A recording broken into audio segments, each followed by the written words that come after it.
બોલો શ્રી કૃષ્ણ ભગવાન કી જય। મહાભારતની કથા સાંભળનાર સર્વે શ્રોતાજનોને, ભાવિક ભક્તજનોને, ગુરુ પીરોને, વાલા વડીલોને, સિદ્ધ પુરુષોને, બ્રહ્મજ્ઞાનીઓને, સંત મહાત્માઓને, સિદ્ધ મુનિવરોને, ઋષિ મુનિઓને મારા શંકરપુરીના ઓમ નમો નારાયણ। આજે આપણે સાંભળશું 94મું કડવું। આપ સાંભળી રહ્યા છો મહાભારતનું પ્રથમ પર્વ આદ પર્વ। 93મા કડવામાં વિપ્ર બ્રાહ્મણના દીકરાના બદલે ભીમ રાક્ષસના ભુવનમાં ગયો છે અને બધું ખાઈ પી બધું સળગાવીને બેઠો છે, ને એવામાં રાક્ષસ આવ્યો, રાક્ષસ જમવા બેઠો છે। ભીમને કે ખાવું છે કે નહીં? ભીમ કે ના નથી ખાવું, દીવાબત્તી બંધ છે, અંધારામાં રાક્ષસ ખાય ત્યાં સુધી આવ્યા। જોઈએ 94મું કડવું।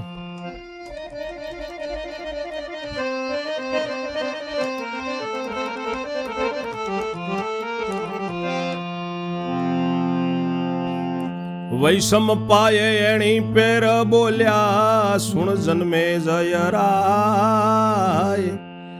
વિસ્તારી તુજને સંભળાવું આધ પરવ મહિમાય।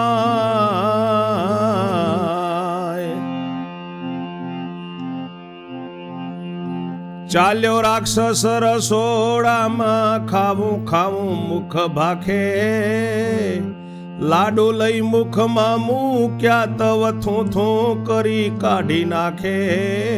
અહો રાયજી સુણીએ।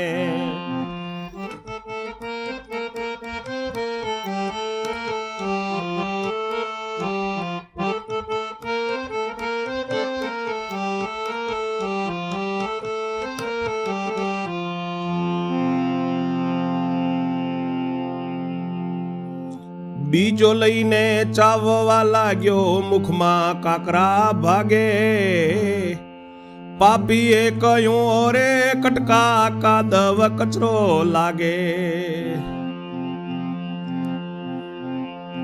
ન હોય આ લાડુ કેમ થયેલું? ભીમ કહે વહેમ ખુઓ, મોઢું તમારું હશે એવું પાણી લઈને મોઢુઓ।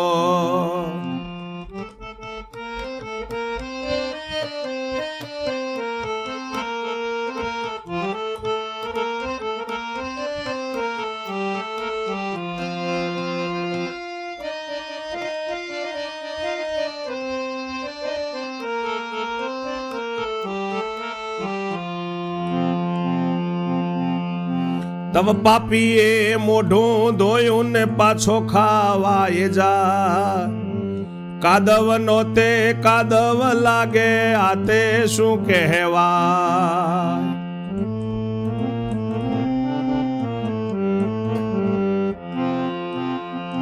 ભીમ કહે રહેવા દો લાડુ ને સંદેહ મનનો ખોવો, મોઢું તમારું ચોખ્ખું થાશે, દૂધ ઊનું પી જુઓ।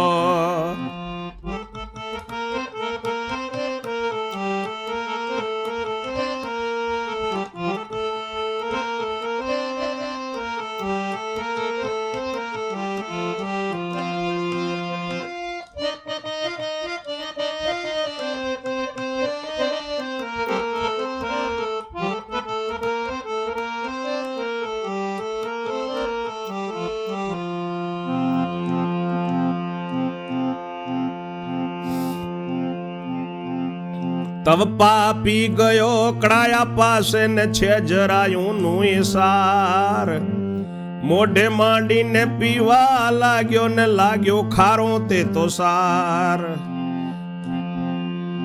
પાપીએ કહ્યું પૈસા ભયા તો લાગ્યો ખારું ખારું, ભીમે કહ્યું કે ઓરે અધર્મી તે પીધું મૂતર મારું।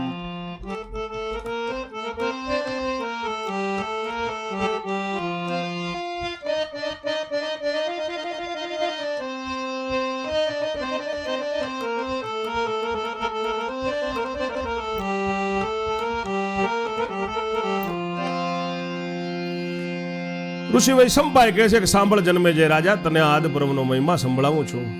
રાક્ષસ રસોડામાં ગયો ને ખાવું ખાવું કરે છે, લાડુ લઈને મુખમાં મૂક્યા, થો થો થો કરીને કાઢી નાખ્યા છે।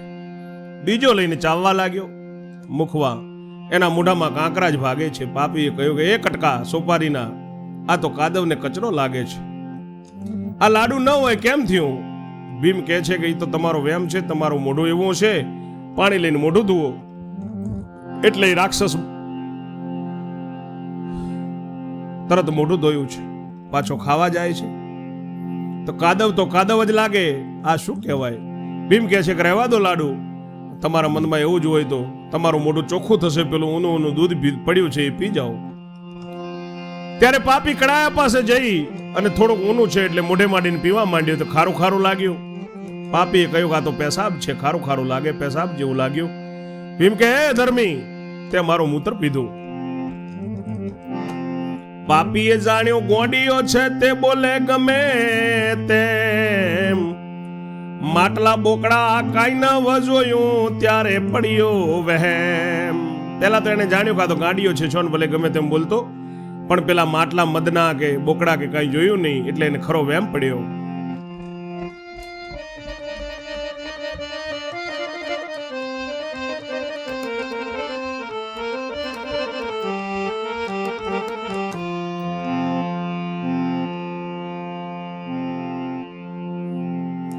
આવેલ્યા સોપારી ના કટકા તને ખાઈ લઉં ને લાવો, આવ સોપારી ના કટકા તને ખાઈને લઉં લાવો.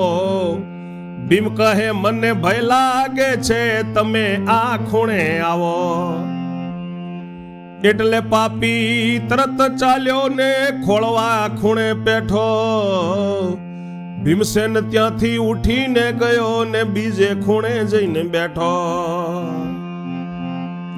રાક્ષસે જઈને ફાંફા માર્યા, ક્યાં છે કટકા તું તો? ભીમ કહે શું આંધળો છો, અહીં બેસી રહ્યો છું હું તો. તવ દૈત્ય દોડ્યો બીજે ખૂણે ને ભીમ ત્રીજે થાય. ત્રીજે ખૂણે દુષ્ટ ગયો કે ભીમ ગયો ચોથા માય.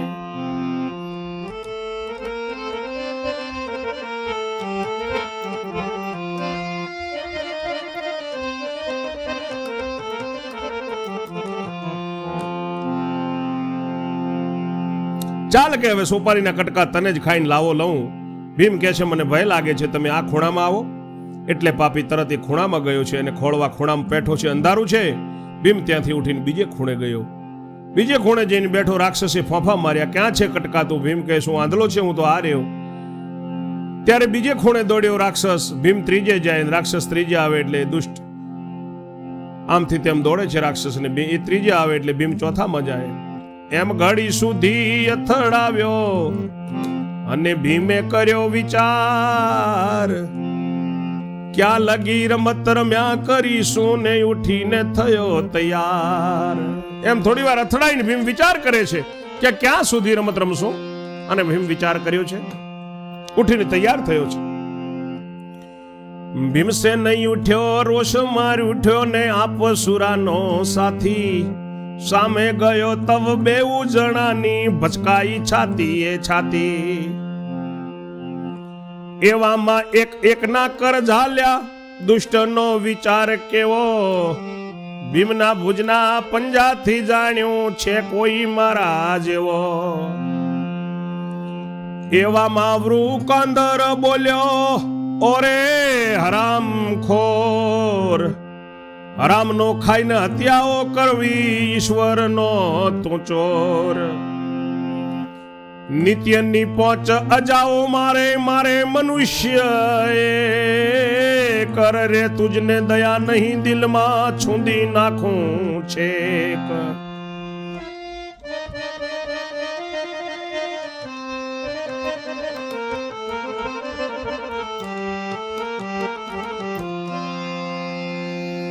ઉઠીને તૈયાર થઈને ભીમ રોષમાં ઉઠ્યો છે. સુરાનો સાથી સામે ગયો છે ત્યારે રાક્ષસની ભીમની છાતી ભચકાઈ છે.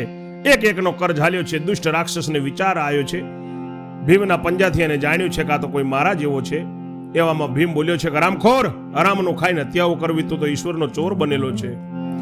નિત્યની તું 5 હજાર બકરા મારે છે ને એક મનુષ્યને મારે, તને દયા નથી દિલમાં? તને આજે હું છૂંદી નાખીશ. લાડુ દૂધ ને ખીચડો ખાતો તોય ન રહ્યો નેક, આ મોઢાને સ્વાદ ઘણો કઈ માર્યો તમાચો એક. સાલા નુગડા, તું લાડુ દૂધ ને ખીચડો રોજ ખાતો તોય તું નેક ન રહ્યો, નાપાક થઈ ગયો ને તું રોજ તારા મોઢામાં મનુષ્યને ખાય છે ને આજાઓ ખાય છે.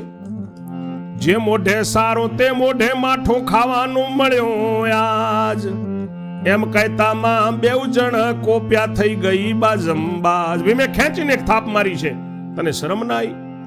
આજે છૂંદી નાખું તને. જે મોઢે સારું ખાય એ જ મોઢે તને આવું ખાવાનું મળ્યું, એમ કહેતા કહેતા બે જણા કોપ્યા છે, બાજંબાજ થઈ છે. બેઉ જણ બાજા મેઘ પેરે ગાજા પાડ્યા મુખ પોકાર, કોપે ચડિયા કેવા વઢિયા તેનો કરું વિસ્તાર.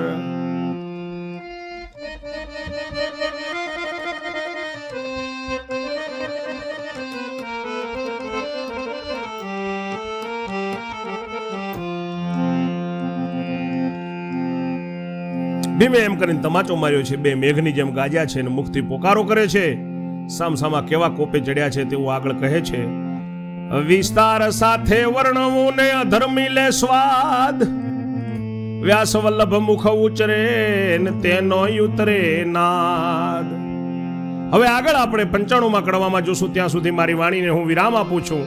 આપ સર્વેને મારા જય જય શ્રી રણછોડ. ઓમ નમો નારાયણ.